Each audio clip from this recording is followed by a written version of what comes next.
बवाल बवाल गाना शूट हो रहा है खेसारी लाल यादव का। तो दोस्तों आप लोग देख ही रहे हैं खेसारी लाल यादव का बैक टू बैक गाना शूट हो रहा है डिम्पल सिंह के साथ, रानी एक्ट्रेस के साथ। अभी देख ही रहे हैं बी आर म्यूजिक से भी एक सॉन्ग आने वाला है खेसारी लाल यादव का बहुत ही जल्द वी आर म्यूजिक से। तो खेसारी लाल यादव का डिम्पल सिंह के साथ एक बहुत ही शानदार बड़े लेवल का सॉन्ग शूट हो रहा है खेसारी लाल यादव का।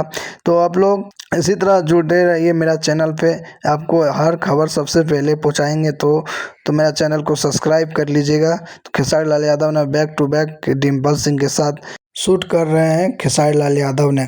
तो दोस्तों आज एक सॉन्ग आया है खेसारी डिमोशनल पे, भक्ति सॉन्ग।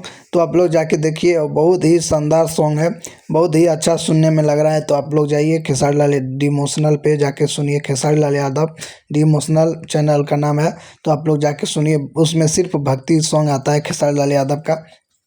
तो आप लोग सुनिए और कैसा लगा मैं वीडियो कमेंट करके बता दीजिएगा और मेरा चैनल को सब्सक्राइब कर लीजिएगा। इसी तरह खेसारी लाल यादव का न्यू अपडेट देते रहेंगे। तो जय हिंद, जय भारत। फिर मिलेंगे अगले वीडियो में। जय हिंद।